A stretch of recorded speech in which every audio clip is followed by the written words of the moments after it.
Hello, my name is Arthur, and in this video we're going to do another Blender to Godot asset creation, and this time we're going to look at the topic of scale.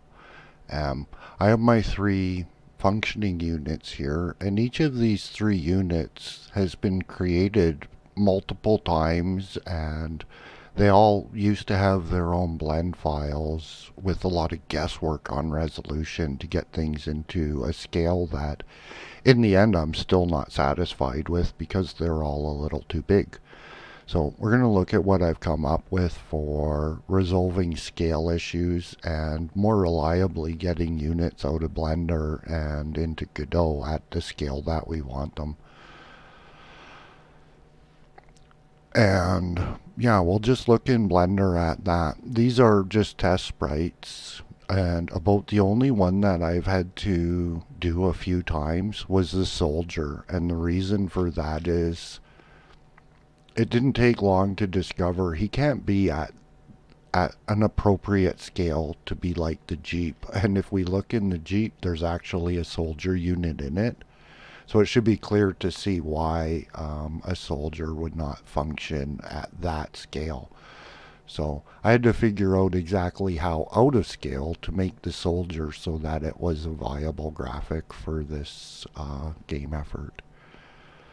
So we'll have a look at the new blend file. All that I've done is I've copied and pasted from all of my mishmash of unit blend files and brought them all into one file and gave them their own collection set. And then I scaled them. And the file that I went with is my Tilemap file, because the Tilemap says everything about scale. So in terms of lighting and camera position, whenever I'm going to be rendering an image of a mobile unit, it's going to be without moving the camera. The camera will be rotated along the different 45-degree angles to come up with the 8 directions of movement for the soldier, because when imaging the soldier or the Jeep, to come up with its directions, it's appropriate to rotate the camera and lighting around the unit to come up with the correct lighting scenario for the different directions. Whereas with the tile set, the tiles are rotated in the frame because that keeps the proper lighting angles as well. So it's kind of a matter of lighting angles, as well as the animation for a rigged character can't be rotated in that fashion anyways. So beyond the fact it doesn't work with the rigging, it's the proper method to be able to come up with the appropriate shading on a character. I haven't set up the lighting or anything yet, and I have material work to clean up in this blend file. But we're just going to demonstrate the process of how to render to scale. When we turn off the tile set, it should be clear to see the problem with this render. It has an enormous amount of empty canvas. So what we're going to do is just look quickly at how to deal with the empty canvas. We're not going to deal with all 5 directions that need to be rendered. We'll just have a look in GIMP, because I've demonstrated sprite sheets before. So this is the sprite sheet for my current soldier. It includes 5 directions. 3 of the directions can be used flipped horizontally in Godot. So adding the other 3 directions to the sprite sheet is just putting in some useless images that aren't really needed, because this image is no different than the image flipped horizontally in Godot. Whether it's flipped horizontally in Godot or Blender, the end result is the same. So there's no use putting that extra image into the file size of the sprite sheet. The process I'm using for making the sprite sheet is I'll tend to save my layers as images and then drag and drop the images onto the configured grid, because they snap into the grid better than copying and pasting layers from one file into another within GIMP. So we'll jump back into Blender, and we're just going to render him in one direction to get an idea for how to crop him into the proper frame, because that's an awful lot of empty canvas. We don't want to make sprite sheets with that much empty canvas around our unit. So we're going to do a little bit of pretending. Let's just close this down because it was just a visual to show what the completed sprite sheet looks like. And as I mentioned, I've demonstrated sprite sheets a number of times with different methods of making them. So what we're going to do is we're going to open that animation up as layers. So that's in the test animation. There'll be 6 frames. There's 6 frames of animation for each of the 5 directions that are needed for the sprite sheet. So we'll pretend as though it's all 30 images, which when exporting the 30 images, rendering the different directions from Blender, I'll have to make a file name that will organize me into groups, probably an alphabetical solution. So an alphabetical reference will be added to each set of 6 images for the different directions, so that they fall organized into their 6 groups, because they have to be grouped properly to be usable. Otherwise, where they end up, nobody will know, and you're not going to get a sequential file set rendering the 5 needed directions from GIMP, because it's 5 different renders. Each time that render is done, it will be done in a way that resets the numbering. So I would imagine what I would be doing is giving it a file name with an alphabetical reference, so A, B, C, D, E, you know, that for 5 different directions. I'm not sure how many alphabet letters I went through there, but that would be the way that I'm going to try to get them to line up sequentially when I open them as layers, because I need them to be able to open up sequentially and have a distinctive name to overwrite. So we import the images as layers, and we'll pretend we have all 30 images. We're going to merge the visible layers, and that creates one layer. We're just going to give it the name back as in background, because there's not a lot of use in typing in any long names for this layer. Then we'll open up what would be 30 layer images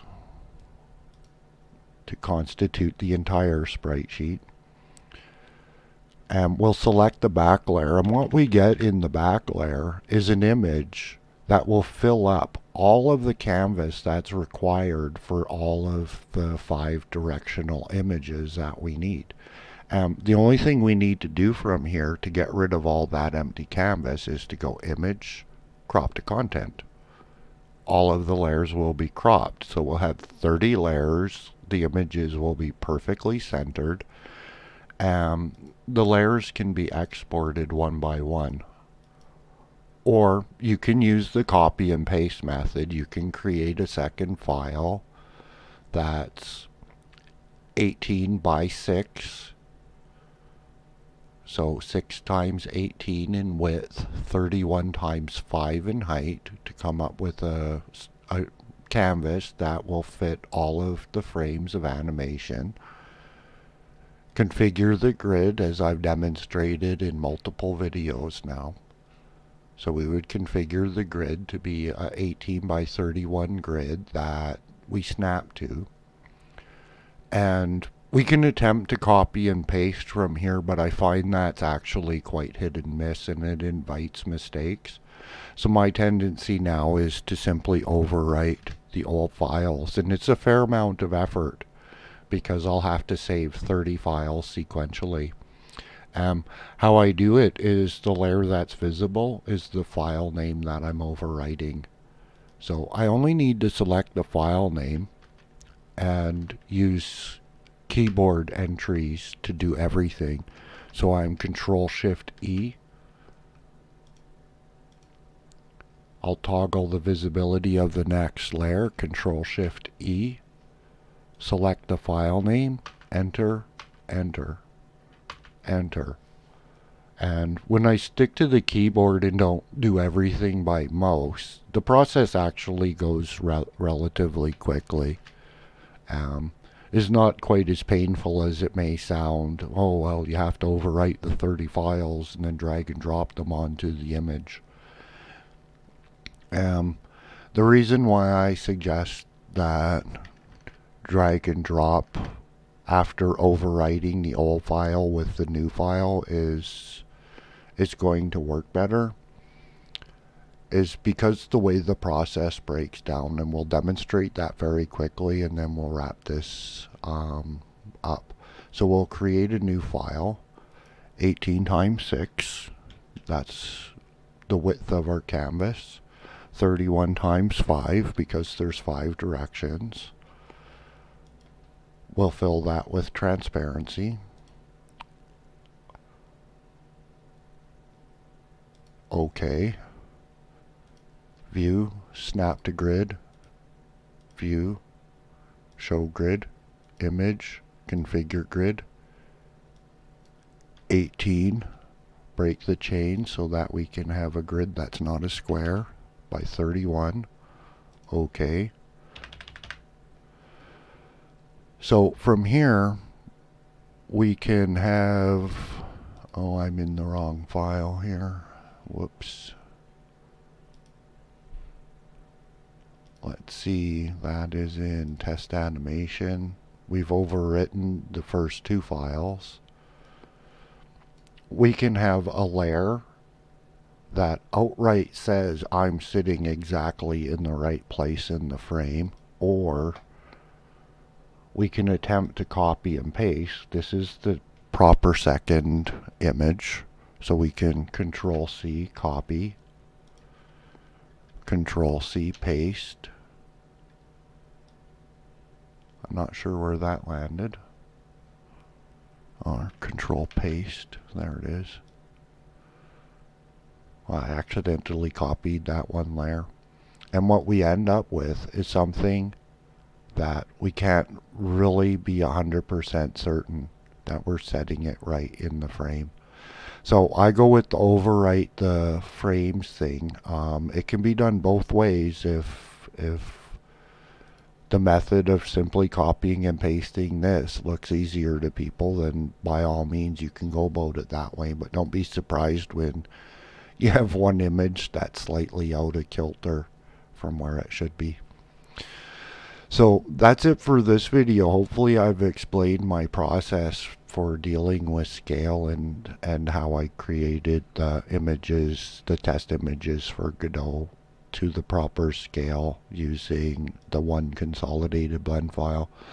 So I'm going to clean up my blend file. In the next video we'll come back. I'll have my new updated scale characters all put together, and I'll go through all the work to do that, and we'll come back and look at getting some stuff exploding, because explosions are an important part of a military strategy type game. So that'll be fun, and until then, take care.